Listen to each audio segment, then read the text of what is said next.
Que Deus te use, pastor Lucas Kainan. Muito obrigado, pastor Pedro Neto, mais uma vez pelo convite, por essa oportunidade que aí a igreja, a comunidade, o distrito de Jatiuca me concede de podermos aí estarmos juntos através do YouTube, com tantas pessoas que estão acompanhando agora ao vivo, como também outras pessoas que em outro momento estarão acompanhando. Eu quero saudar a cada um de vocês com a paz, com o amor de Cristo Jesus, o nosso Senhor e Salvador. Que vocês se sintam abraçados poderosamente por Ele neste momento e que nesse momento de tantas incertezas humanas que vivemos, nós venhamos a manter os nossos olhos voltados para Ele, para o nosso Senhor e Salvador Jesus, que é o autor e consumador da nossa fé. Aproveitando o momento, eu quero mais uma vez aqui registrar a minha alegria, mandar um abraço especial para toda a comunidade adventista aí de Alagoas, a minha família que acompanha através do YouTube agora, lá no interior do Ceará, na cidade de Trairi, que Deus abençoe vocês. E também, como eu vi aqui no comentário agora há pouco, no YouTube, a tia da minha esposa, a Aninha, lá na França, agora são em torno aí mais ou menos de 1h da madrugada, e ela está conectada neste momento. Que Deus abençoe você, que Deus ilumine a sua vida, os seus passos, o seu caminho, que você seja vitoriosa em tudo aquilo que você faz. Esses dias, amigos, eu estava lendo um livro da escritora norte-americana, Ellen White. O nome do livro é Oração. Ele ainda não foi traduzido para o português, e eu quero compartilhar com vocês 3 breves citações que ela faz sobre a oração. Nós estamos agora em um momento de pandemia, muitas pessoas estão sofrendo. A pandemia não é apenas uma questão sanitária, mas ela também afeta a economia, e muitas pessoas perderam seus empregos, estão passando privações nos seus lares. E a oração, ela é a chave, ela é o segredo espiritual que pode abrir os celeiros dos céus e derramar bênçãos sobre as nossas vidas. Então, eu quero compartilhar com você, antes de começar aqui a mensagem, antes de abrir a palavra de Deus, eu quero compartilhar com você essas 3 citações, esses 3 pensamentos de Ellen White sobre a oração. O primeiro deles, ela diz assim, o primeiro pensamento fala o seguinte: através da oração, nós podemos alcançar o trono do monarca do universo. Olha que coisa linda. Através da oração, nós podemos alcançar o trono da majestade, né, o trono de Deus. Ela segue uma outra citação, outro pensamento que eu achei muito interessante neste livro, Prayer, Oração. Ela diz assim: para toda sincera oração virá uma resposta. Então, querido amigo, querida amiga, toda oração que a gente faz, Deus responde.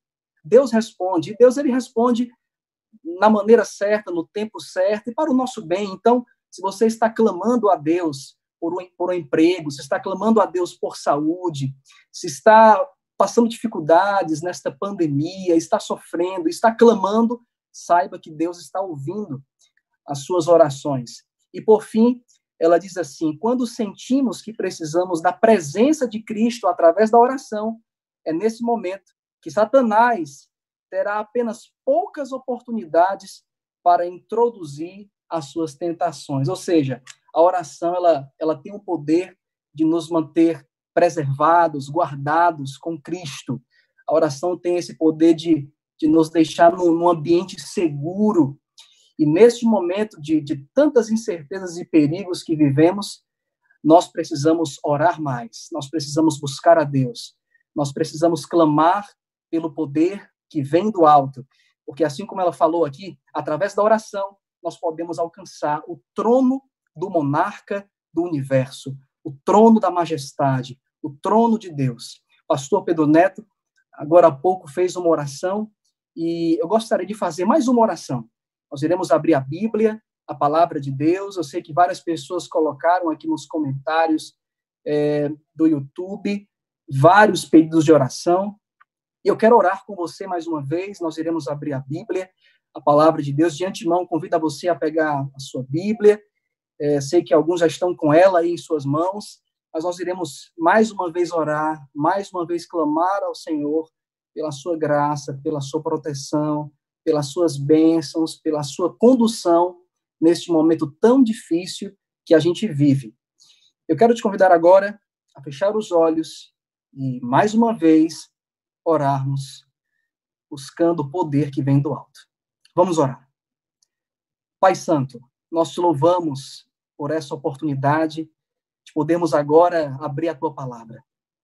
Nós estamos conectados, geograficamente falando, estamos distantes um do outro, mas agora, pela fé e pela a tecnologia, nós estamos agora conectados, pessoas em diferentes lugares, em diferentes países, em casas diferentes, mas estamos agora juntos em um só objetivo: conhecer melhor a tua vontade e, pelo poder do Espírito Santo, colocá-la em prática na nossa vida.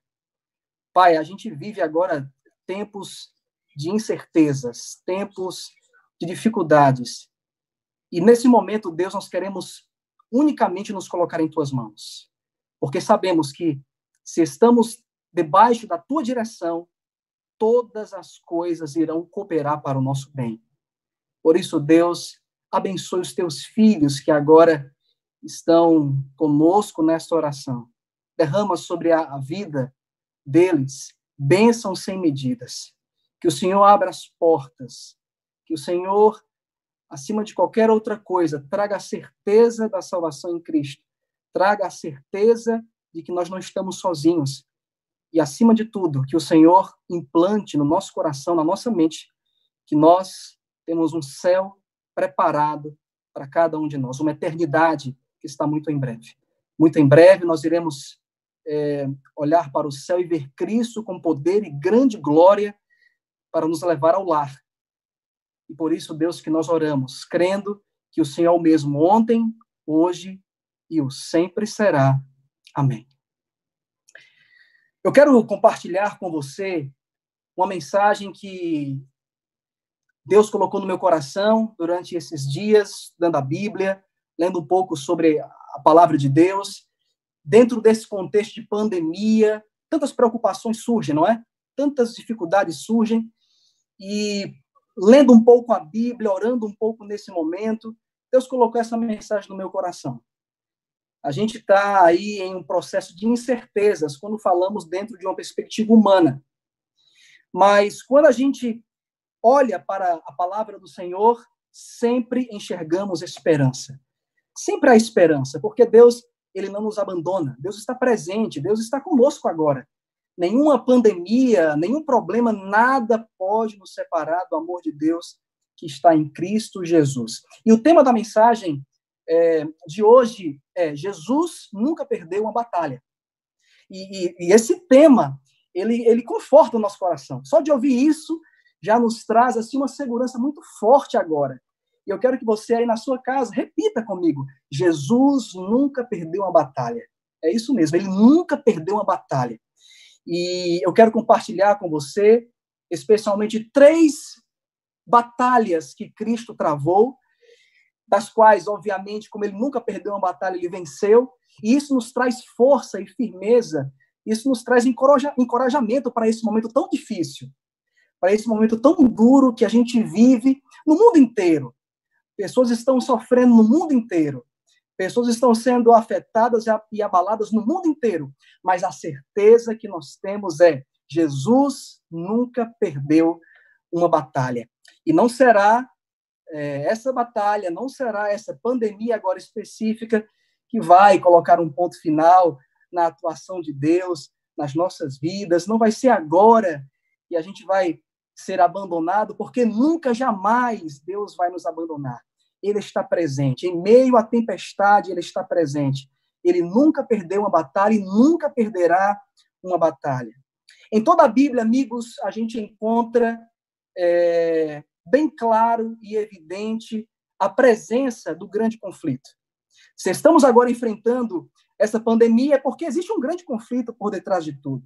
Se pessoas ficam doentes, se pessoas morrem, se pessoas sofrem, se pessoas, por alguma razão, perdem os seus empregos, se famílias são destruídas, se afetos são rompidos devido à morte, é porque existe uma grande batalha espiritual acontecendo agora. O grande conflito é real. E nós estamos inseridos dentro desta batalha, dentro deste grande conflito entre o bem e o mal. O apóstolo Paulo, para você ter uma ideia, ele nos admoesta a usarmos a armadura de Deus. Ora, se o apóstolo Paulo pede para nós usarmos a armadura de Deus, é porque estamos em guerra. A armadura só é usada dentro de um contexto de guerra. Ninguém anda de armadura dentro de casa, ninguém anda de armadura, literalmente falando, na rua, dentro de uma situação comum e regular. Mas a Bíblia, a palavra de Deus diz, usem a armadura do Senhor. Se precisamos usar a armadura de Deus, é porque estamos em guerra. É isso que está escrito lá em Efésios capítulo 6, especialmente a partir do verso 11. Ali você vai encontrar o apóstolo Paulo falando sobre a armadura de Deus. E ele complementa dizendo que a nossa luta, a nossa maior batalha é contra os dominadores deste mundo mau e tenebroso. É contra as forças espirituais do mal. Então, nós estamos em guerra. Existe uma guerra. Existe uma guerra espiritual sendo travada que acontece agora, neste momento. Existe uma guerra. A luta espiritual é real, é verdadeira. E nesta guerra espiritual, existem duas frentes. O bem, Jesus, os seus anjos, e o mal, Satanás e os seus anjos. E nesta guerra, em algumas situações, em algumas ocorrências, Cristo, ele precisou lutar, ele precisou batalhar de maneira até mesmo literal em algumas situações. Eu quero apresentar para você aqui pelo menos três batalhas que Cristo travou, das quais ele venceu, que nos dá motivação para permanecermos ao seu lado. A primeira grande batalha que Cristo travou contra Satanás, nós podemos encontrar aqui no livro do Apocalipse, no capítulo 12, a partir do verso 7. Eu quero que você leia comigo, abra a sua Bíblia no último livro da Bíblia, Apocalipse, capítulo 12. Nós iremos ler a partir do verso 7. Iremos ler os versos 7, 8 e 9. Apesar de estarmos lendo o último livro da Bíblia, esta batalha aconteceu mesmo antes da criação da Terra. Então, mesmo antes, ali, onde Deus estabeleceu ali o primeiro casal, Adão e Eva, essa batalha aconteceu. Então, o apóstolo João, ele teve visões desta guerra, desta batalha que aconteceu no passado, mesmo antes de existirmos aqui na Terra. Eu quero que você leia comigo Apocalipse, capítulo 12, versos 7, 8 e 9, para vermos a primeira batalha que Cristo travou contra o inimigo. Está escrito assim, Apocalipse, capítulo 12, a partir do verso 7. Houve peleja no céu. Aqui nós temos o lugar da peleja, o lugar da batalha, o lugar da guerra. Essa guerra foi no céu.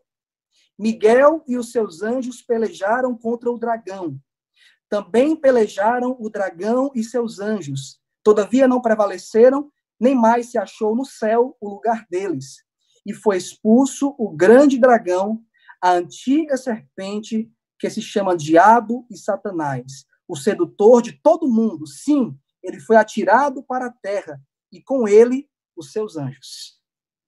Aqui está a primeira batalha que Cristo travou contra Satanás. É até uma coisa assim, um pouco incompreensível, e na verdade é um mistério, mas o pecado, o mal, ele começou no céu, através de um anjo que foi criado por Deus, um anjo de luz e fé. O nome dele era Lúcifer. Depois que ele pecou, depois que ele corrompeu o seu coração, ele se tornou Satanás, o diabo. Como a Bíblia fala aqui, o dragão. O livro do Apocalipse, como vocês estão estudando com o pastor Pedro Neto, ele é um livro que possui chaves de interpretação. Nós não conseguimos entender de maneira literal o livro do Apocalipse.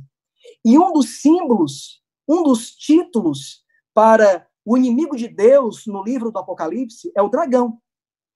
E aqui nós temos uma luta, uma peleja de Miguel e o dragão. Quem é Miguel?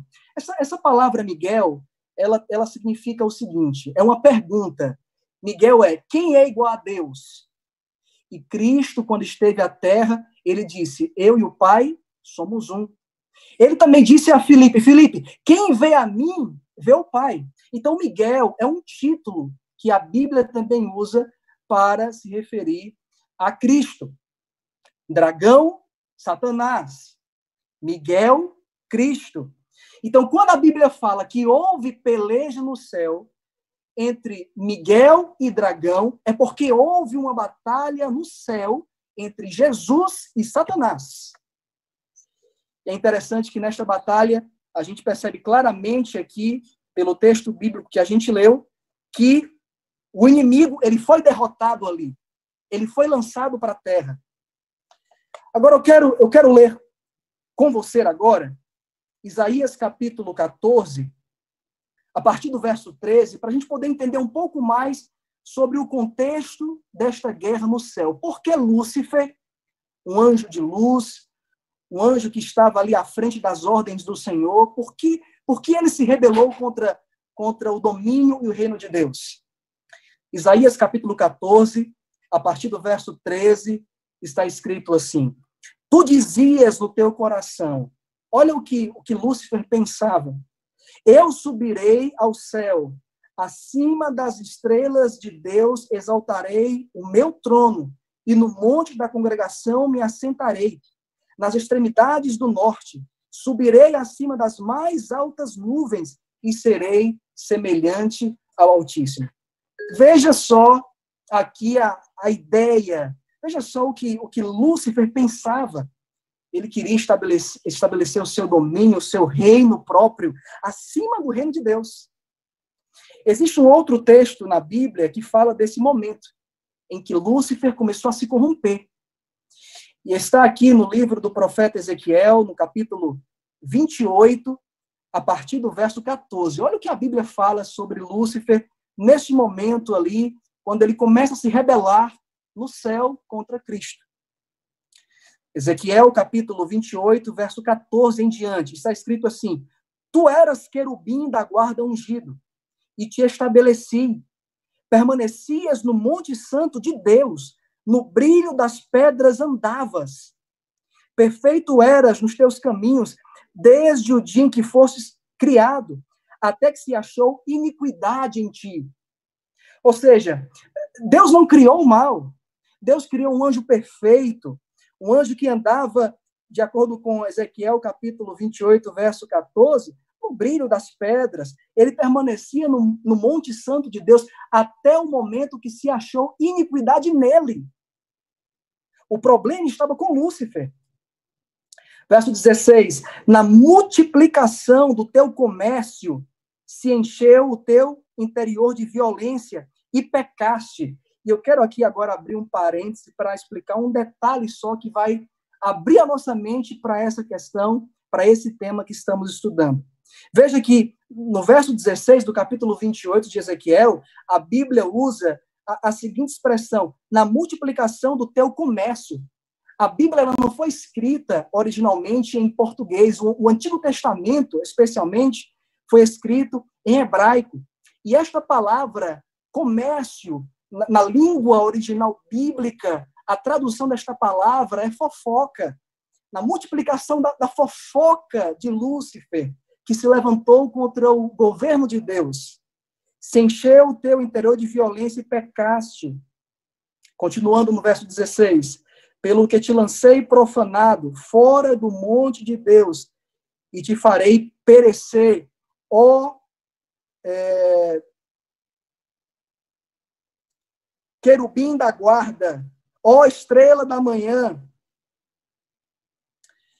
Continuando no verso 17: elevou-se o teu coração por causa da tua formosura, e corrompeste a tua sabedoria por causa do teu resplendor.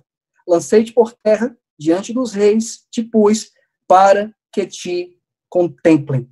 Verso 18. Ezequiel 28, acompanhe na sua Bíblia, verso 18. Pela multidão das tuas iniquidades, ou seja, pelos teus pecados, pela injustiça do teu comércio, mais uma vez a palavra comércio, que é fofoca aqui, pela injustiça da fofoca dele, profanaste os teus santuários. Eu, pois, fiz sair de ti um fogo que te consumiu. Ou seja, ele foi expulso do céu. A grande pergunta é, que fofoca foi essa que Lúcifer levantou contra Deus ali no céu, que começou esta rebelião e que iniciou o grande conflito? Lúcifer acusou a Deus de tirania. Lúcifer falava mais ou menos assim, olha, Deus nos ama porque a gente obedece a ele. E Lúcifer se rebela ali no céu contra a lei de Deus, contra a lei do Senhor.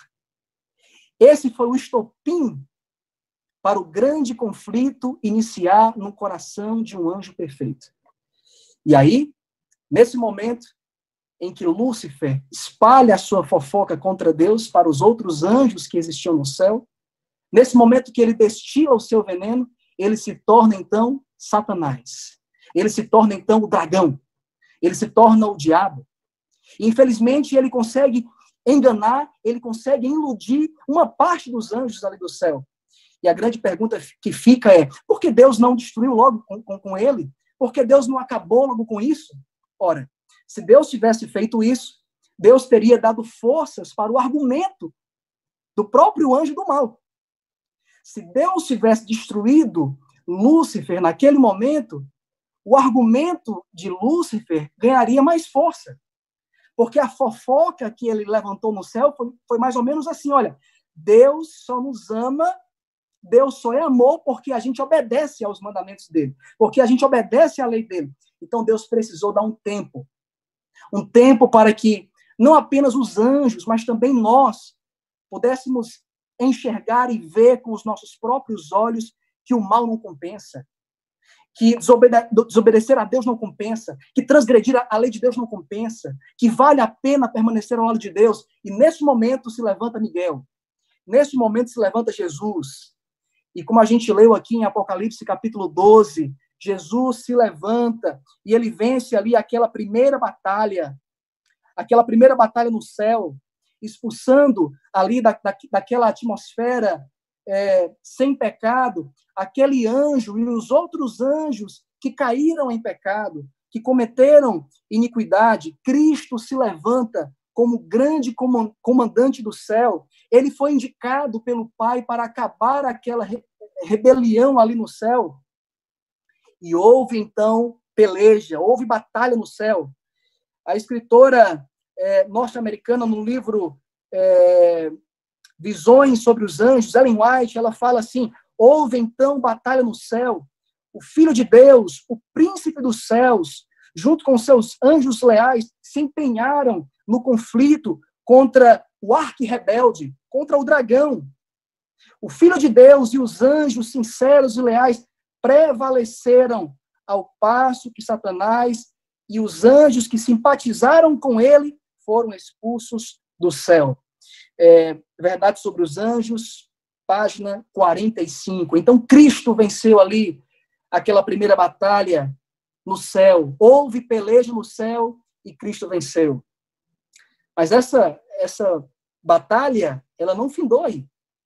A guerra começou no céu, mas esta primeira batalha que Cristo venceu no céu não terminou com a guerra. Veja, Lúcifer que se transforma em Satanás, em diabo, Lúcifer, que se torna o inimigo de Deus, ele começa a destilar o seu veneno contra Deus e contra o reino de Deus. Mas quando ele é expulso, quando ele é banido do céu, ele tenta com todas as suas forças enganar a nós. E você conhece muito bem a história, o pecado entra neste planeta devido à desobediência de Adão e Eva, e nós somos pecadores porque a gente herda a natureza pecaminosa dos nossos pais. Nós somos pecadores, e a partir do momento em que Adão e Eva cederam lá no Jardim do Éden, essa história está em Gênesis capítulo 3, a partir desse momento que eles cederam ali no Éden, toda a terra passou a ser, de alguma maneira, também dominada pelo inimigo. É como se Adão e Eva tivessem abrido as portas para que o pecado, para que o mesmo mal que havia no coração daquele anjo que foi criado e contaminado, que se tornou Satanás, é como se Adão e Eva tivessem abrido a porta para ele entrar. Porque Deus colocou Adão e Eva como guardadores da terra. Deus plantou um jardim, como a Bíblia narra, o jardim do Éden, e eles deveriam guardar aquele jardim, Adão e Eva. E o plano de Deus era que eles se multiplicassem, que famílias fossem criadas. Mas Adão e Eva, eles romperam com o plano ideal de Deus, com o plano principal de Deus, com o plano perfeito de Deus. Eles abriram as portas para o inimigo entrar. E a partir desse momento, o grande conflito passa a ter como palco principal a terra. E é por isso que pessoas sofrem, é por isso que pessoas contraem doenças, é por isso que o câncer está aí, é por isso que existem tantas calamidades ao redor do mundo, é por isso que existem tantas epidemias, e agora mais recente, o coronavírus. É por isso que pessoas perdem as suas vidas, porque o salário do pecado é a morte. Essa terra é o palco do grande conflito. O grande conflito que começou no céu, a batalha que Cristo travou lá no céu, agora veio para a terra. E é por isso que a gente sofre, é por isso que a gente passa por situações difíceis, é por isso que a gente enfrenta fornalhas na vida. É por esta razão que o pecado tem destruído com a natureza que Deus criou de maneira perfeita. O pecado não atingiu simplesmente o ser humano, o homem, mas toda a natureza, de acordo com a carta que o apóstolo Paulo escreveu aos Romanos, toda a natureza foi corrompida, o mundo geme, o mundo sofre, e todos são pecadores. Todos pecaram e carecem da glória de Deus. Nós não podemos simplesmente acusar Adão e Eva por terem aberto as portas para que o mal entrasse, mas nós somos pecadores também. Todos pecaram. E aí o grande conflito agora está na terra. Agora você lembra da fofoca? A Bíblia fala, em português, o comércio que Lúcifer fez no céu, falando que Deus não era bom, que Deus não era amor, que Deus só tratava os anjos bem porque os anjos obedeciam à lei de Deus. Você lembra dessa fofoca de Lúcifer? Ele agora traz toda essa maldade para a terra. O alvo de Satanás era alcançar o trono de Deus. Agora, o alvo do inimigo é alcançar o trono dos nossos corações. Ele quer destruir vidas. Ele quer destruir o número maior de pessoas. Esse é o plano dele. Agora, veja a fofoca do inimigo. Deus não é amor. Deus só ama porque a gente obedece. Aí o que Deus fez? Aí entra a segunda batalha que Cristo venceu. O que Deus fez? Deus, então, envia o seu único filho a esta terra. Deus envia Cristo a esta terra. João, capítulo 3, verso 16, está escrito assim: porque Deus amou o mundo de tal maneira que enviou o seu Filho para que todos aqueles que crescem no Filho não perecessem, lançando por terra a fofoca de Satanás, porque Jesus veio morrer pelos pecadores, Jesus veio morrer pelos transgressores da lei. Jesus veio agora para a terra para vencer o inimigo no campo dele. Veja que a primeira batalha que Cristo venceu no céu, o Pai manda o Filho vencer a batalha. Satanás se levanta no céu, engana uma parte dos anjos, e o Pai diz: Miguel, Cristo, vai e vence a batalha. E Cristo vence Satanás no céu. Mas agora chegou o momento de Cristo vencer Satanás na terra. Você conhece a história? Cristo nasce, os anjos visitam Maria, a criança nasce, e desde cedo a batalha começa. Na verdade, a batalha nunca parou, a batalha não tem pausa. O inimigo ele não descansa. Mas em um momento específico da batalha, onde Jesus, ali ainda como criança, Herodes, foi possuído pelo inimigo de Deus. Você pode ver isso na sua Bíblia, especialmente no capítulo 2, dos versos 16 ao 18, quando Herodes ele estabelece um decreto para matar todas as crianças. Por quê? Porque Satanás queria vencer a batalha. Herodes foi apenas um instrumento na mão de Satanás. Porque Satanás já queria vencer a batalha ali, enquanto Cristo era um bebê indefeso. Mas mesmo sendo um bebê, mesmo sendo uma criança indefesa, Jesus, Deus seja louvado por isso, o nosso Salvador venceu a batalha. José e Maria, de acordo com a Bíblia, eles foram para o Egito. Depois, quando Cristo foi batizado, isso está em Mateus capítulo 4, logo depois que ele foi batizado, o Espírito Santo guiou a Cristo ao deserto, como a gente pode ver na Bíblia. E mais uma vez ali, o próprio Satanás estava tentando vencer a batalha. Por quê? Porque se Satanás fizesse com que Jesus pecasse, se Cristo tirasse os olhos da missão, todo o plano de Deus em salvar a humanidade seria lançado na lata do lixo. Então, Jesus precisava, sem armas humanas, vencer a batalha aqui na terra, assim como ele venceu lá no céu. Então, qual era o plano de Satanás? Era fazer com que Cristo pecasse. Era fazer com que Cristo vacilasse. E aí, quando Jesus foi para o deserto, para buscar poder, ali ele passou 40 dias ali no deserto, orando, clamando poder para começar a batalha, mas Satanás não quis nem saber, já foi direto ali para tentar derrubá-lo. E você se lembra o que Satanás disse? Abra sua Bíblia em Mateus capítulo 4, verso 3. Olha o que Satanás disse para Cristo. Se tu és o Filho de Deus, manda que essas pedras se transformem em pães. A batalha estava acontecendo, amigos. E o que foi que Cristo disse? Não só de pão viverá o homem, mas de toda palavra que sai da boca de Deus. Não só de pão viverá o homem, é a palavra do Senhor que nos sustenta. Em meio a essa pandemia, creia, a palavra do Senhor vai sustentar você.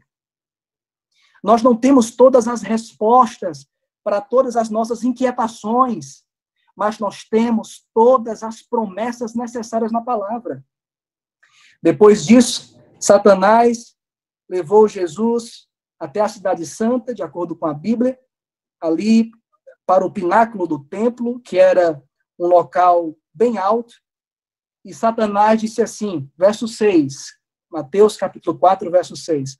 Olha o que Satanás disse. Se você é o Filho de Deus, atira-se para baixo, pule aí agora. Porque, como você falou que vive pela palavra, na palavra está escrito, aos seus anjos ordenará o teu respeito que te guardem. Aí Cristo, no finalzinho do verso 7, capítulo 4, ele diz, não tentarás o Senhor teu Deus. Não tentarás o Senhor teu Deus. E aqui eu quero aproveitar esse momento para dar um conselho para você. Nós estamos em meio a uma pandemia. Esse mal é real. Milhares de pessoas estão perdendo suas vidas. É bem verdade que uma boa parte dessas pessoas, elas fazem parte de um grupo que a medicina, a ciência chama de grupo de risco. Mas só porque você não faz parte desse grupo, não quer dizer que você não deva tomar cuidados. Não quer dizer que você não deva se proteger. Porque você não pode tentar o Senhor teu Deus. Não é porque você ama a Cristo que os problemas não vão chegar para você. Então, tome cuidado. Não tente o Senhor teu Deus.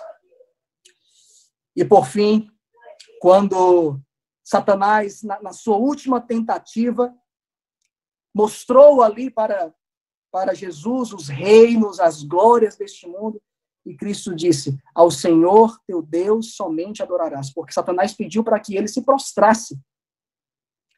E Jesus disse, ao Senhor somente eu irei adorar. Somente a ele eu darei culto. E nesse momento, nesse exato momento, mais uma vez, Jesus vence ali a batalha naquele deserto. Mas eu quero rapidamente me dirigir para o clímax da batalha aqui na Terra.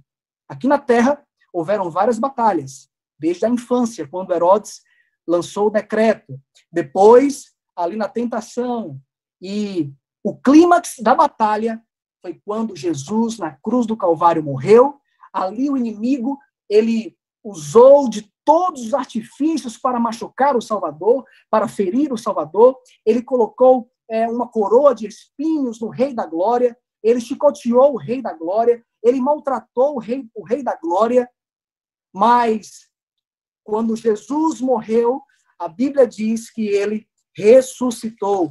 A palavra do Senhor diz em Mateus, capítulo 28, a partir do verso 2, que houve um grande terremoto, porque um anjo do Senhor desceu do céu, chegou-se, removeu a pedra e assentou sobre ela. E naquele momento, em meio a relâmpagos, aspecto da glória do Senhor, Cristo estava vivo, com poder e com grande glória, porque ele venceu a batalha aqui na terra. A grande arma do inimigo, de Satanás, era a morte. Porque o salário do pecado é a morte. Mas Jesus veio na cruz do Calvário, ele derramou seu sangue por cada um de nós, ele morreu. Mas ele está vivo. Porque ele vive, nós podemos crer no amanhã. Porque ele vive, temor não há. Porque ele vive, ele vai nos manter seguros desta pandemia. Porque ele vive, ele vai nos alimentar, mesmo que o emprego falte. Porque ele vive, nós temos a certeza da salvação. Jesus venceu também a batalha aqui na terra, sem armas humanas, somente com as armas espirituais, somente com a palavra do Senhor, com a oração. Porque Jesus nunca perdeu uma batalha. Nunca perdeu uma batalha. E, por fim, nós temos registrado na Bíblia a última batalha que vai acontecer. Veja, Jesus venceu a batalha no céu, como Miguel. Jesus venceu a batalha na terra, como Filho de Deus, e vai vencer como Rei dos Reis e Senhor dos Senhores para sempre. Apesar de Cristo ter vencido várias batalhas e continua vencendo várias batalhas, a guerra ainda existe. O grande conflito ainda existe, ele é real. Mas Jesus vai colocar um ponto final em todo mal, em toda maldade, em toda dor, em todo sofrimento. A palavra do Senhor, por mais de 2000 vezes, nos deixa claro que Cristo vai voltar de novo. Ele vai voltar para nos levar para o céu, para colocar um ponto final em toda dor, em todo sofrimento, em toda maldade. E até que este dia chegue, nós precisamos estar bem junto a Cristo, buscando a cada dia, a cada instante, a cada momento, clamando pelo poder que vem do alto, buscando o auxílio que vem do céu. Porque quando Cristo voltar, nós estaremos prontos, preparados para o encontro com Ele. A Bíblia fala que entre a primeira volta de Cristo e o momento em que a cidade santa, a Nova Jerusalém, vai descer do céu, a Bíblia fala de um tempo de 1000 anos que a gente vai reinar com Cristo lá no céu. Isso está em Apocalipse, capítulo 20, que é chamado milênio. Nesse tempo, Satanás ele vai estar preso na terra. Por que preso? Quando Cristo voltar, os mortos em Cristo vão ressuscitar, os salvos vão subir juntamente com aqueles que ressuscitaram para o céu, e Satanás vai ficar sem poder tentar ninguém e destruir a vida de ninguém na terra, por 1000 anos. Mas depois dos 1000 anos, depois que se passarem ali aquele tempo no céu, a Bíblia narra, especialmente a partir do verso 11 do capítulo 20 e o capítulo 21 do livro do Apocalipse, que Jesus vai vir com a Nova Jerusalém para essa terra e reconstruir a terra novamente. E nesse momento, quando a Nova Jerusalém descer, Jesus vai finalizar esta guerra. Jesus vai finalizar esta batalha. Apocalipse capítulo 20, a partir do verso 7, está escrito assim: quando, porém, se completarem os 1000 anos, depois o pastor Pedro Neto, ele vai continuar com a série que ele está fazendo no Apocalipse. Eu quero que você acompanhe aí aos domingos essa série, porque ele vai entrar em mais detalhes sobre isso. Mas eu já quero te adiantar aqui para você. Quando, porém, se completarem os 1000 anos, Apocalipse capítulo 20, versículo 7, Satanás será solto da prisão. É uma prisão de circunstâncias, porque ele vai estar na terra sozinho. A terra vai estar vazia, sem ninguém. Aqueles que não quiseram se abraçar com o plano de Deus e com Cristo estarão mortos. Aqueles que descansaram em Cristo e os salvos estarão no céu, reinando com Cristo durante os 1000 anos. E olha só, depois, quando a Cidade Santa vier, acontecerá a segunda ressurreição.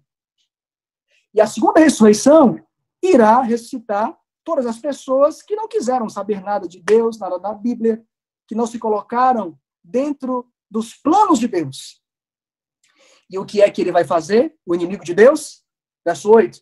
E sairá a seduzir as nações que estão nos 4 cantos da terra. É isso que ele vai fazer. Preparando essas pessoas para a peleja. Ele vai falar mais ou menos assim, olha,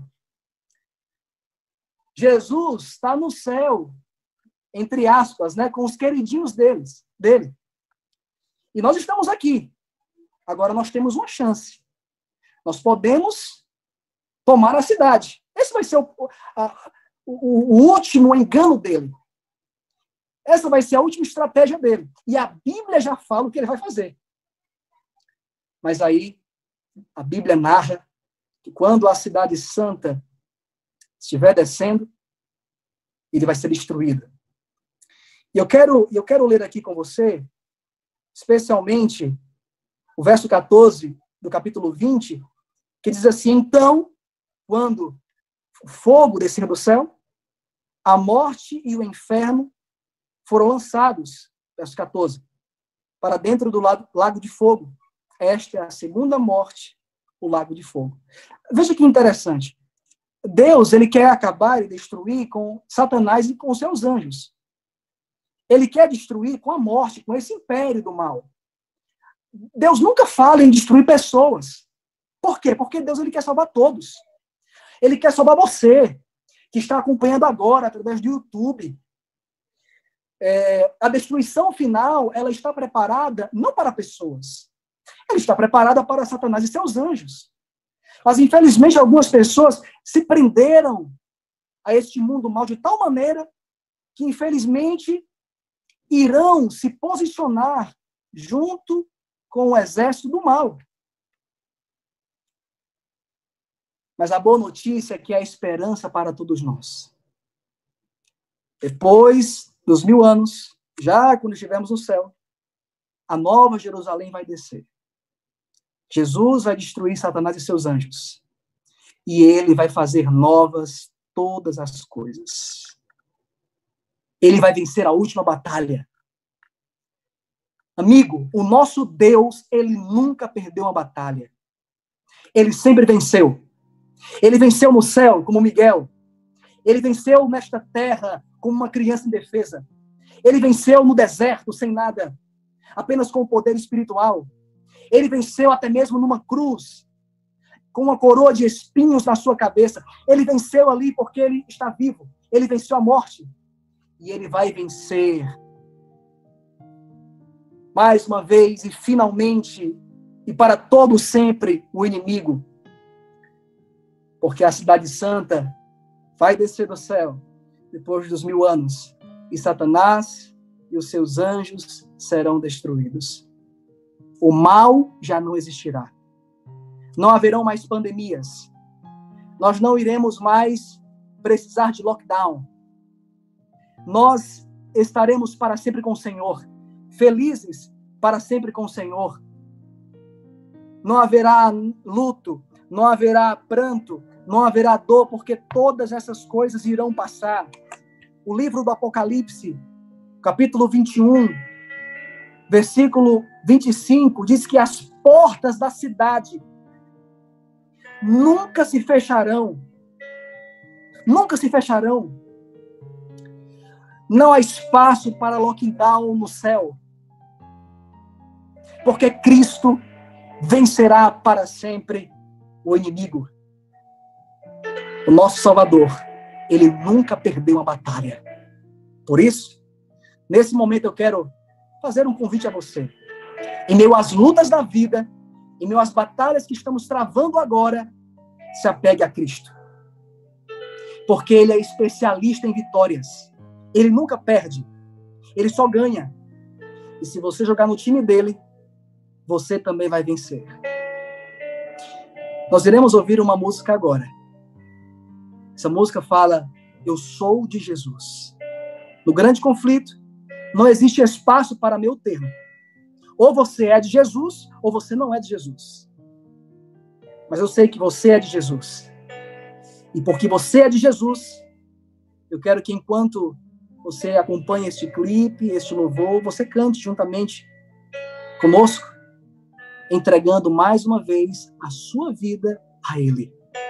Nunca se esqueça, Jesus nunca perdeu uma batalha. Que Deus te abençoe.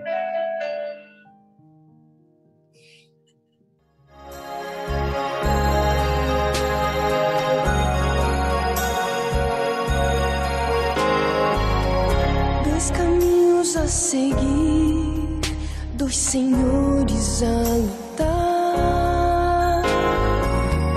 Qual dos dois irei servir? Há só uma decisão. Quantas vezes procurei os prazeres deste mundo, encontrei 1000 motivos pra chorar.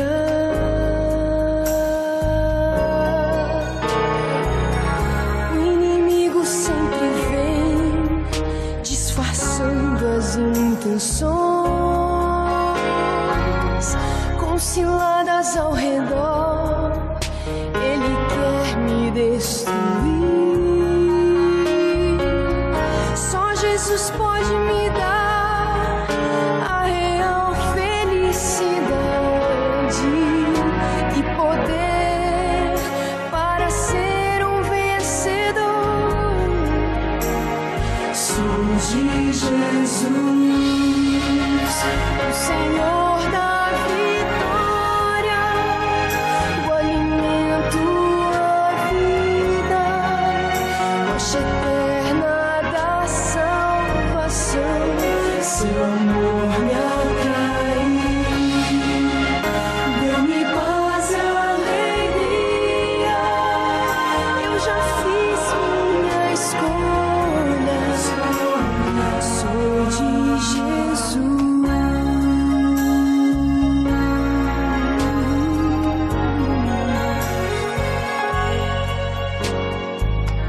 Decide testemunhar, mesmo em forte provação, rejeitando pela fé o pecado e seu sabor. No caminho de Jesus estarei sempre seguro, e assim eu prossigo rumo ao céu. Sou de Jesus, o Senhor da vitória, o alimento, a vida,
No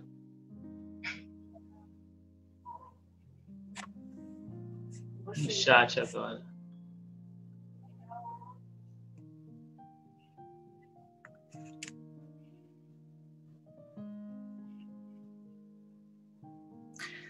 Eu quero, nesse momento, fazer uma oração com você.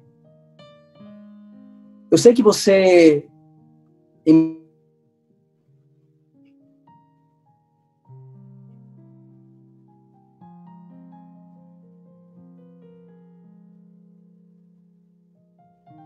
é que alguém que nunca perdeu uma batalha é Cristo.